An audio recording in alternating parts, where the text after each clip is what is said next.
Salam, hər vaxtınız xeyir olsun. Bu videoda 26 aprel 2026 tarixində 9-cu siniflər üçün keçirilmiş olan buraxılış imtahanında düşən riyaziyyat suallarının izahını paylaşacağım. Deməli, 57-ci sualda deyir ki, qarışıq ədədi göstərin. Qarışıq ədəd o ədədlərə deyilir ki, tam və kəsr hissədən ibarət olan ədədlərdir. Burada gördüyünüz kimi A variantında həm bir tam var, həm də kəsr hissə var. Ona görə doğru cavab A variantı. Növbəti ikincidə tənliklər sistemini həll edin deyir. Tənliklər sistemini həll etmək üçün ya x-i, ya y-in birini yoxa çıxartmalıyıq. Onun üçün birinci tənliyin hər tərəfini -4-ə vursaq, -4x üstə gəl 8y bərabərdir 12 olacaq. Digər ikinci tənliyi olduğu kimi yazırıq və tərəf-tərəfə toplayırıq. 4x-lar gedir. 8y-in üstünə 3y gələndə 11y bərabərdir 12 üstünə -12 gələndə 0, y-imiz olur 0.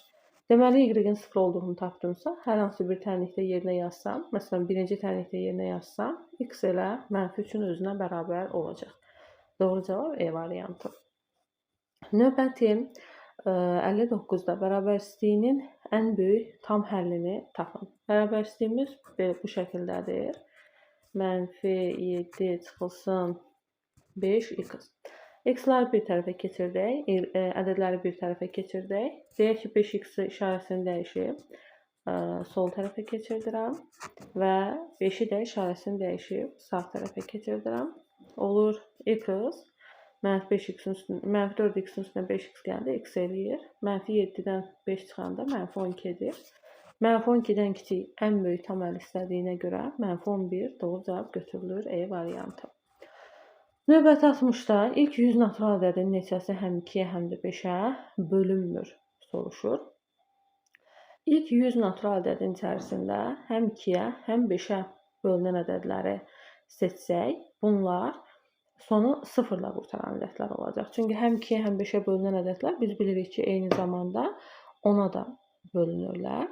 10-a bölünən ədədləri, 1-dən 100-ə qədər 10-a bölünən ədədləri tapsaq, bu təbii ki 10, 20, 30, 40, 50, 60, 70, 80, 90 olacaq.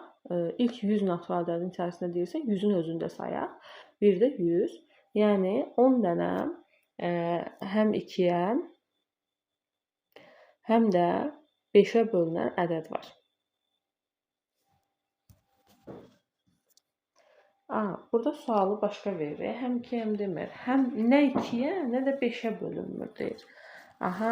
Onda biz 1-dən 100-ə qədər ədədlərin içərisində 2-yə və 5-ə bölünən ədədləri gəlin tapaq. Deməli, 1-dən 100-ə qədər ədədlərin içərisində 2-yə bölünən ədədlər 2-dən başlayır və 100-də qurtarır. Sayını tapmaq üçün 100-dən 2-ni çıxıb 2-yə bölüb üstünə 1 gəlməliyik. Yəni, bu düstur əsasən belədir. 100-dən 2 çıxanda 98-i 2-yə bölüb üstünə 1 gələndə 49, üstünə 1 gələndə 50. Deməli, 50 dənə 2-yə bölünən ədəd var. Daha sonra 5-ə bölünən ədədləri tapsaq, bu 5-dən başlayır, 100-də qurtarır. Bu zaman 100-dən 5-ə çıxıb 5-ə bölüb üzərinə 1 gəlirik. 95-i 5-ə bölüb üzərinə 1 gəlirik. 19-un üstünə 1 gəlirəm, edir 20. Deməli, 1-dən 100-ə qədər 5-ə bölünən ədədlərin sayı isə 20-yə bərabərdir. İndi burada deyir ki, nə 2-yə, nə də 5-ə bölünməsin. Bunun üçün 2-yə və 5-ə bölünənləri toplasam, eləyəcək 70. Bu 70 dənə ədəddən 10 dənəsi həm 2-yə, həm də 5-ə bölünən olduğuna görə biz 10 dənəni çıxmalıyıq buradan. Çünki 10 dənə həm burada var, həm bunun içində saymışıq da, hər ikisinin içində saymışıq deyə 10 dənəni çıxırıq. Və yekunda da 100-dən 60-a çıxırıq. Deməli, 40 dənə ədəd nə 2-yə, nə də 5-ə bölünmür. Doğru cavab D variantı. Bax, növbəti səhifəyə. Sadələşdirin deyir. Deməli, biz burada ixtisarlara baxmalıyıq. Gəlin, baxaq. 18 ilə 9 ixtisar gedir, burada 2 qalır. 5 ilə 25 ixtisar gedir, 5 qalır. Z ilə, burada Z üstü 4-dür də. Bir dənəsi ixtisar gedəndə, burada Z-in kubu qalacaq. X kvadratı ilə bu X kubudur. İxtisar gedəndə bu X-in üstündə 1 qalacaq. Y-lər də ixtisar gələcək. Deməli, cavabımız olacaq. 2-ni 5-ə vuranda 10. Bir dənə də sürətdə X qaldı. Məxrəcdə də bir dənə Z-in kubu qaldı.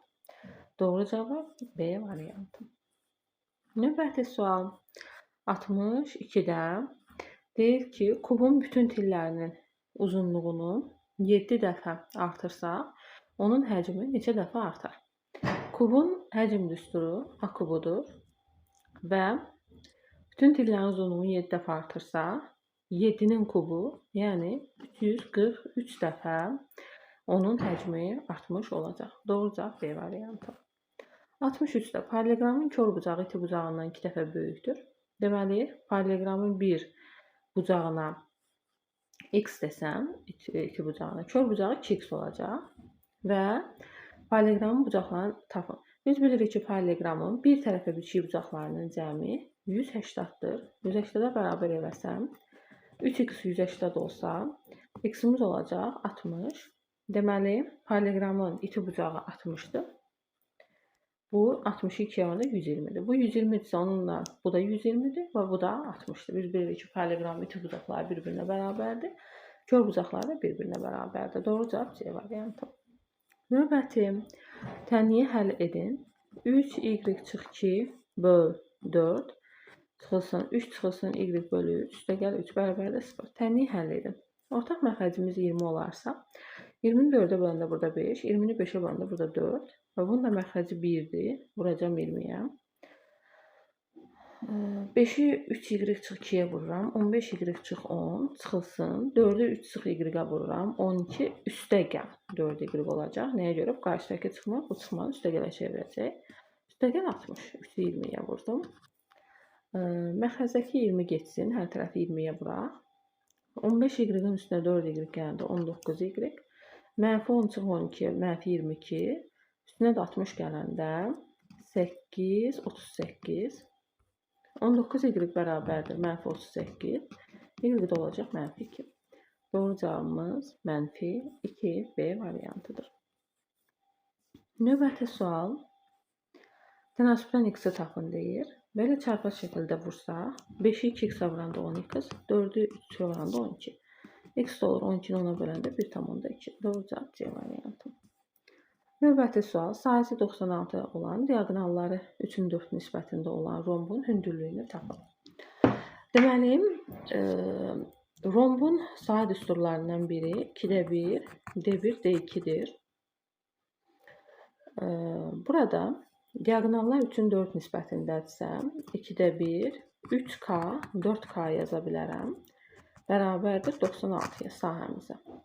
Buradan 2 ilə 4 ixtisar gedir. 6K kvadratı 96-dırsa, K kvadratı bərabərdir 16-ya. K da olacaq 4. K-nı 4 tapdımsa, deməli mənim diaqonallarımın biri 3K-dırsa, 3 vur 4, 12. Bu biridir də. Digəri də 4 vur 4, 16 olacaq. Rombun bizdən hündürlüyünü istəyir. Rombun deməli, hündürlüyünü tapmalıyam. Rombun tərəfi ilə diaqonallar arasındakı əlaqə düsturu D1 kvadratı plus D2 kvadratı bərabərdir 4A kvadratıdır. Buradan tərəfi tapsaq, D1-imizin biri 12, kvadratı 144, plus 256 bərabərdir 4A kvadratına. 400 bərabərdir 4A kvadratına. A kvadrat da bərabərdir 404-ə bölündür 100-ə. A-mız olur o. Deməli, bu rombun tərəfi 10-dur. Və rombun sahə düsturlarından da biri tərəf və bu tərəfə çəkilən hündürlüyü hasil edir. Yəni AH-dır. Bu da sahəmizə bərabərdir. Yəni 96-ya bərabərdir. Deməli, A-nın qiymətini gətirib qoysam yerinə, H olacaq 9,6. Hündürlüyümüz 9,6-ya bərabərdir. Doğru cavab C variantı. Növbəti tənliyi həll edin deyir. Burada belə ən əvvəldən bu sıfırları ixtisar eləsək, 6 ilə 8-i də 2 ixtisar eləsəm, 3 burada, 4 burada qalır və mötərizəni qurub açmağa başlayıram. 3x-ə vuranda 3x, 3-ü 4-ə vuranda 12, 4-ü 12-yə vuranda 48 çıx 4x. Sonra davam edək. Daha sonra x-ları bir tərəfə keçirdək. 4x 3x-in yanına keçsə, 3x üstəgəl 4x olacaq. 12 də 48-in yanına keçsə, 48 çıxılsın 12 olacaq. 3x-in üstünə 4x gələndə 7x bərabərdir 48-dən 12 çıxanda 36-ya. X də bərabərdir 36-nı 7-yə bölürəm. Elə variant olaraq bu şəkildə qalacaq. 5/7-də 1. Doğru cavab E variantı. Bax, növbəti suala.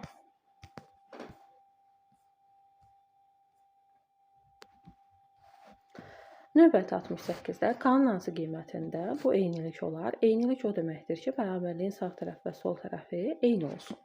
Burada mötərizəni vurub açsam 9A üstəgəl 9B olacaq və sol tərəfdə 9A üstəgəl KB-dir.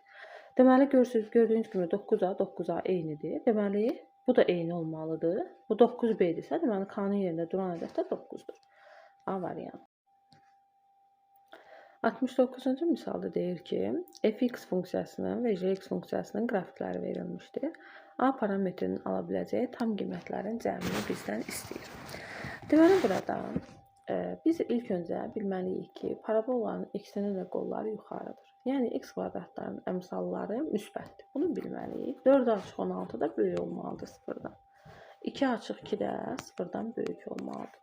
Bu şərtlərə baxsaq, deməli, A 4-dən böyük, burada isə A 1-dən böyük.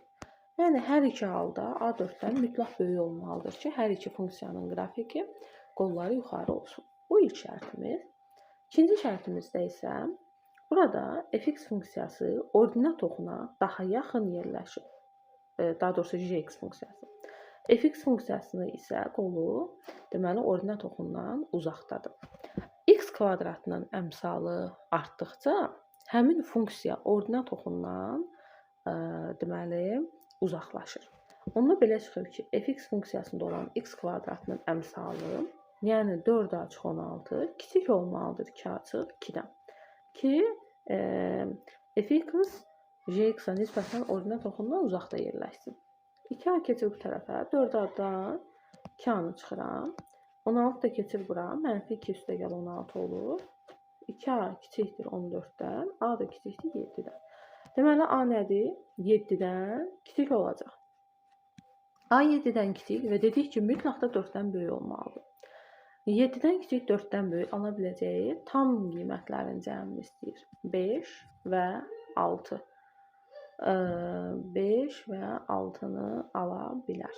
Doğru cavab toplasaq 11 olacaq. B variantı. Növbəti sual. 70-də fəhlə 1242 detal hazırladıqdan sonra onun aylıq planının 54% qaldı. Fəhlənin aylıq planı neçə detaldır? 54% qalıbsa, deməli onun hazırladığı 100-dən 54% çıxsam, deməli 46%-dir onun hazırladığı və 46% 1242 detal eləyibdir. 46%-i 1242 olan ədədi tapmaq üçün 1242-ni 100-ə vurub 46-ya bölmək lazımdır. İxtisarlara baxsaq, deməli, yəqin ki 46-ya bu ixtisar gedəcək. 2 dəfə düşsəm, 1242-ni 46-ya böləndə 2 dəfə düşsəm, 92, 2 çıxsaq, burada da 12-dən çıxanda 3, burada 2 düşür 322-nin içində də çox güman ki 7-dən olacaq. 27-ni də 100-ə vuranda doğru cavab 2700, deməli onun planı imiş. Doğru cavab D variantı. Növbəti sual. 2 daxili bucağının cəmi 149 olan 3 bucağın 3-cü bucağını tapın. 3 bucağın daxili bucaqlarının cəmi 180-dir. Bunun 2 dənəsi 149-dursa cəmi 180-dən 149-u çıxırıq 1. 31 dərəcədə 3-cü bucaq olur. Doğru cavab A variantı. Növbəti ifadəsinin qiymətini tapın. 1 kökün altına salıram. 12 plus 4 kök altda 5. Burada da 12 çıx 4 kök altda 5 olur. Gördüyünüz kimi fikir versəz, eyni ədəddir. Gördüyünüz kimi bunlar eyni ədədlərdir. Bu A çıx B, A üstə gəl B. Müxtəsər vurma düsturuna görə 12-nin kvartı çıxılsın 4 kök altda 5-in kvartı kimi yaza bilərik. 12-nin kvartı 144, 4 kök altda 5-in də kvartı 16 vur 5, 80-dır. Bu da eləyir, deməli, 64 və bundan da kök 8 çıxır. Yəni, cavabımız 8 olacaq. Növbəti sual ifadəsinin qiymətini tapın. Burada fikir versəz, bu 3-ün müxtəsər vurma düsturudur. A üstəgəl B-nin kvartı. Bu ikisindən də mənfi 7-ni mötərizə xaricinə çıxarsaq A üstəgəl B-dir. Burada A üstəgəl B-lər ortaqdır. Mötərizənin xaricinə çıxarsaq, ikinci mötərizədə burada A üstəgəl B-dən 2 dənədir və 1 dənəsi qalır. Bir də çıxılsın 7 qalır. İndi A-nın və B-nin qiymətini bilirəm. A üstəgəl B-ni hesablasaq, 4-ün üstünə 4 gələndə 6, 10 üstə 5-in üstünə 10 üstə 8 gələndə 13 üstə 13, yəni 1 eləyir. 6-nın üstünə 1 gəlir 7. Yəni A üstəgəl B cəmimiz 7-yə bərabər imiş. Burada da 7 çıx 7, 0 eləyir. 7-dən 7 çıxanda 0, 7-yi də vuranda 0. Doğru cavabımız olacaq 0. Növbəti 74-də 10-dan kiçik mürəkkəb ədədlər çoxluğu olan A ilə 10-dan kiçik mürəkkəb ədədlər çoxluğu. Gəlin A çoxluğunu yazaq. 10-dan kiçik olsun və mürəkkəb ədədlər olsun. 4, 6, 8 və 9. B çoxluğumuz isə 1, 2, 4 və 10-dur. Bunu birləşdir deyir, düzdürmü? Birləşdirsək, A ilə B-nin birləşməsinin elementləri sayını istəyir özdə, yəni N yazaq. Bu elementlər hansılardır? 1-dir, 2-dir, 4-dür, 6-dır, 8-dir, 9-dur və 10-dur. Neçə dənədir? 1, 2, 3, 4, 5, 6, 7. 7 dənə deməli birləşmənin elementi var. Baxaq növbəti səhifəyə. 75. Mərkəzi O nöqtəsində olan çevrədə AOC bucağı 104 dərəcə olarsa, ABC bucağının dərəcə ölçüsünü tapın. Deməli, bu bucaq 104 dərəcədirsə, aydın məsələdir ki, onun söykəndiyi bu qövsdə 104 dərəcə olacaq. Və tam çevrə 360 dərəcə olduğuna görə 360-dan 104 dərəcəni çıxıram. Qalır 6, 5, 256.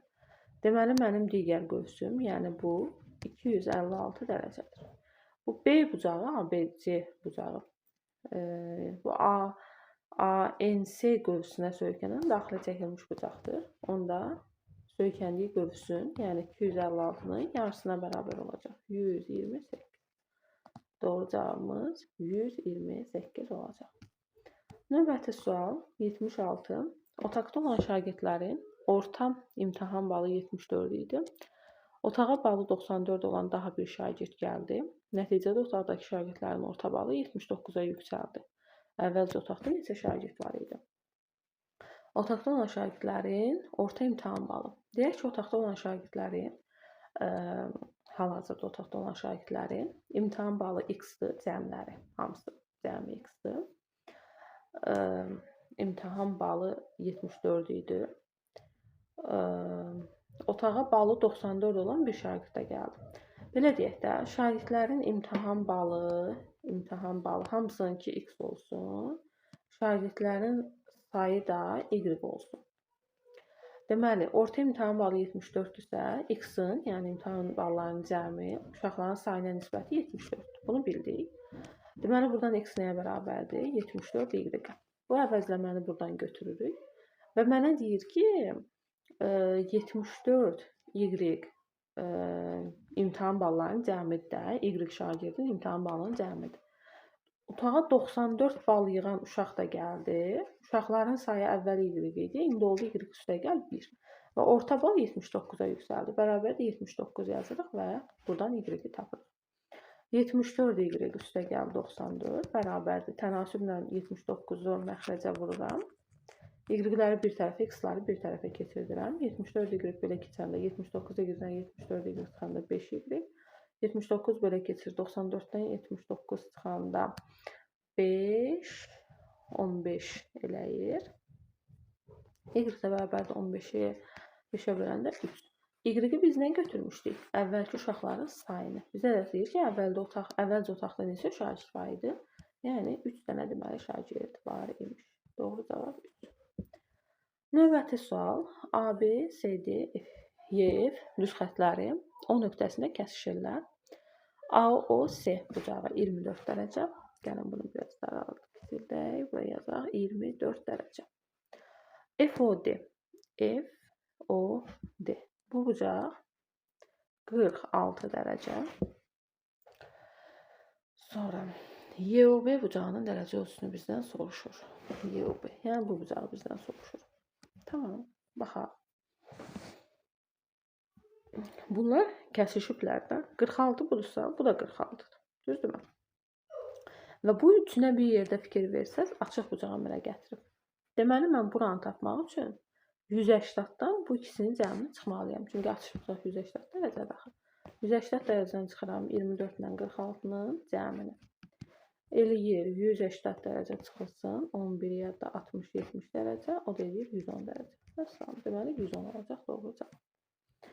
Növbəti sual. A nöqtəsindən eyni zamanda 2 nöqtə ilə 2 nöqtə 2 müxtəlif çevrə üzrə hərəkətə başlayır. A nöqtəsindən eyni zamanda 2 nöqtə 2 müxtəlif çevrə üzrə hərəkətə başlayır.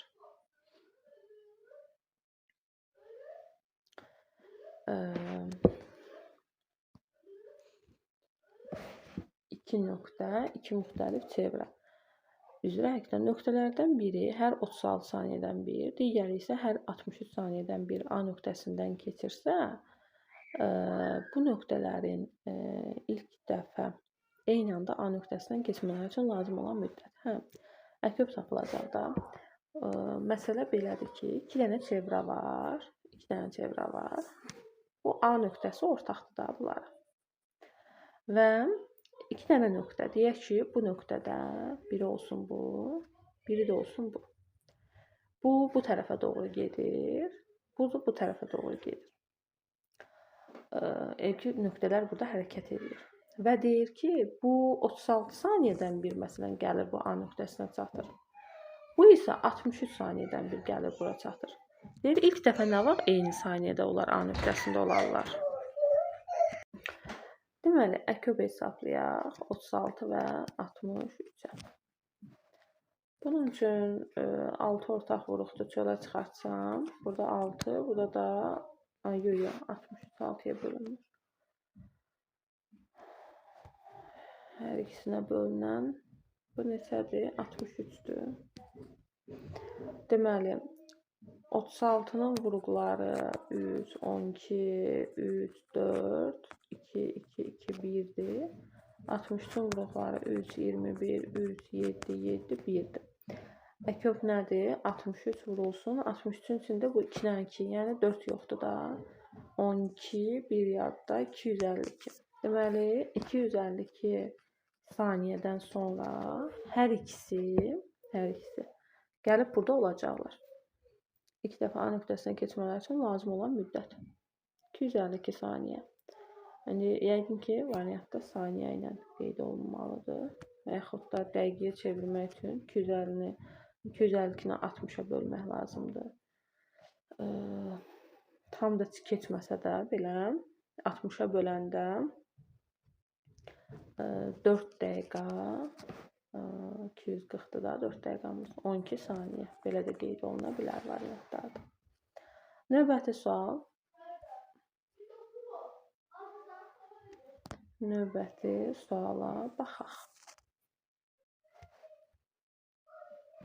Tərəfləri bir-birinə paralel olan 2 üçbucaq arasında qalan sahədən ibarət qaçış yolunun kənarına A və D təpələrindən başlayaraq aralarındakı məsafə 5 metr olmaqla ağaclar əkildi. Deməli, tərəfləri bir-birinə paralel olan 2 üçbucaq arasında qalan sahədən qaçış yolunun kənarlarında A və D təpələrindən başlayaraq aralarındakı məsafələr 5 metr olmaqla ağac əkildi. Deməli, AB tərəfinin uzunluğu bura 120 metr verib, AC bura 90 metr verib, BC bura 150 verib. Daha sonra içəridəkiyə DF də 30 verib. Bunun tərəfləri, bax, bunlar hamısı bir-birinə, buna paralel olduğuna görə, bu da buna paralel olduğuna görə bunlar oxşar üçbucaqlardır. Böyük ABC ilə içəridəki DF oxşar üçbucaqlardır. Mütənasibi əmsalda 90-ı 30-a böləndə 3-dür. Deməli, onda 150-ni 3-ə böləcəm, bura 50 olacaq. 120-ni 3-ə böləcəm, burada 40 olacaq. Çöldəki böyük üçbucağın perimetrini tapsaq, 120 üstə gəl, 150 üstə gəl, 90 eləyir 270, 360. İçəridəki DEF üçbucağının perimetrini tapsam, 30, 40 və 50, bu da eləyir 120 və bu çöldəki bu hissə üçün nə qədər ağac əkilib? Hər 5 metrdən bir ağac əkildiyinə görə 360-ı 5-ə böləndə 72 dənə ağac ətrafda çöldə, 120-ni də 5-ə böləndə 24 dənə də ağac, deməli, içəridəki kiçik üçbucağın ətrafına çəkilibdir. Toplasaq, cəmi 96 dənə ağac əkilib. Baxaq növbəti suala. Eyni koordinat müstəvisində bu tənlikləri ilə verilmiş iki çevrənin hərəsindən bir nöqtə götürülərsə, bu nöqtələr arasındakı ən böyük məsafəni tapın. Yəni, bu çevrələrə baxaq. Deməli, nə deyir? Deyir ki, eyni koordinat müstəvisində bu çevrələr çəkilib. Gəlin bir dənə çevrələri sizə göstərim koordinat müstəvisi üzərində. Bu çevrənin radiusu, mərkəzi -3, -2-dir. -3, -2-dir. Radiusu da 4-dür. Yəni 16 nəyin kvadratıdır? 4-dür. -3, -2 nöqtəsini qeyd eləsəm, -3, -2. Bu mərkəzidir bu çevrənin. Radiusu da 4-dür də. Haralardan keçəcək? Buradan 4 məsafə bura, 4 məsafə bura, 4 məsafə bura və 4 məsafə deyək ki, buradır. Bu çevrəni birləşdirsək, bax, bu bizim, deməli, o birinci çevrəmizdir. Digərinə baxsam, mərkəzi 5, 4-dür. Çevrənin tənliyini yəqin ki, bilirsiniz. X çıxanın kvadratı, üstəgəl Y çıx B-nin kvadratı bərabərdir R-in kvadratıdır. R-in kvadratı olacaq. Burada mərkəz AB-dir, yəni mərkəzin koordinatları. Bu da radiusudur da çevrənin. İndi dedik ki, 5, 4 də bu bizim mərkəzidir. Radiusu da 3-dür. Görürsünüz? 9 yazıbsa, deməli, radiusumuz 3-dür. Gəlin mərkəzi qeyd edək. 5, 4, 1, 2, 3, 4, 5, 1, 2, 3, 4. Mərkəzimiz, yuxarını silim. Artıq bura ehtiyacımız yoxdur. Bunun cavabı 96 idi. 1, 2, 3, 4. Bu da 4-dür də. Bu mərkəzidir. Radiusumuz da 3-dür də. Buradan 3'lərə nöqtələrimizi qoyaq. Aradakı 3'lər. Göstərmək istəyirəm ki, haranı, yəni bizdən soruşur, nəyi soruşur onu. Çəkdik. Bax, bu bizim çevrələrimiz. İndi bizə deyir ki, iki çevrənin hərəsindən bir nöqtə götürülərsə, bu nöqtələr arasındakı ən böyük məsafəni bizdən istəyir. Bu məsafə ən böyük istəyirsə, deməli, bax, bunun ən uzaq nöqtələri götürülməlidir. Yəni, bunların arasındakı ən uzaq məsafələr götürülməlidir ki, ən böyük olsun məsafəmiz. İndi baxsaq, biz bunun arasındakı məsafəni bilmirik də. Düzdürmü? Bu məsafəni bilmirik. Ancaq mərkəzin koordinatlarını bilirik, radiusu bilirik. Onda gəlin bunların mərkəzləri arasındakı məsafəni tapaq. Yəni, ən rahatı budur. Mərkəzlər arasındakı məsafəni tapaq. Bunun mərkəzi bunun mərkəzi 5, 4 idi. Bunun da mərkəzi -3, -2. İki nöqtə arasındakı məsafə necə tapılır? X2 çıx X1-in kvadratı, bizdə X2 5-dir, X1 də -3-dür. Üstə gəl, Y2 çıx Y1-in kvadratı. Bu da 4-dür, çıx -2 eləyir üstə gəl 2 kvadratı. Hesablasaq, 8-in kvadratı 64, 6-nın da kvadratı 36, eləyir 100, 100-dən də kök 10 çıxır. Deməli, bax, bu məsafə 10-dur. İndi bizə bunlar da lazımdır. Bax, burada da məsafəmiz var. Bunun radiusu neçə idi? 3 idi. Bunun radiusu neçə idi? 4 idi. Və ümumi bunların hamısını toplasaq, 10, 4 və 3-ü. Ən böyük məsafəmiz 17 olacaq. Belə, doğru cavab 17. Növbəti, sonuncu suala baxaq. Buranı da silək. Deməli deyir ki, məxrəci 7-dən böyük, 31-dən kiçik natural ədəd, sürəti isə 1-ə bərabər olan adi kəsrlər verilmişdir. Bu hansı kəsrlərdir? 8-də 1, 9-da 1, 10-da 1, 11-də 1, 12-də 1 və bu hara kimi davam edəcək? 31-dən kiçik dediyinə görə 30-da 1-ə qədər. Yəni kəsirlərimiz bunlardır. Və bizə deyir ki, bu kəsirlərdən təsadüfən seçilmiş birinin sonlu onluq kəsr şəklində yazıla bilməsi hadisəsinin ehtimalı. Hansı kəsirlər sonlu onluq kəsr şəklində yazıla bilir? Məxrəcin vuruqları yalnız 2-lərdən və 5-lərdən ibarət olan kəsirlər sonlu onluq kəsr şəklində yazıla bilərlər. Burada məxrəci 8, birinci məxrəci 8-dir, sonuncunda 30-dur. Burada neçə dənə kəsir var ümumiyyətlə cəmi? 30-dan 8-i çıxıb üstünə 1 gəlməliyəm də, hər ikisi daxildir axı. 23 dənə kəsirimiz var ümumiyyətlə. Və bu 23 dənə kəsirdən təsadüfən seçilmiş birinin sonlu onluq kəsr şəklində yazıla bilməsi hadisəsinin ehtimalı. Məxrəcimiz yəni 23-dür. 23 dənə kəsirin içindən seçirik. Bəs neçə dənəsi sonlu onluq kəsr şəklində göstərilə bilir? Baxaq, məxrəci 8 olan, 8-in vuruqları çünki yalnız 2-dir. Sonra 10 olarsa, onun çünki yalnız vuruqları 2 və 5-dir.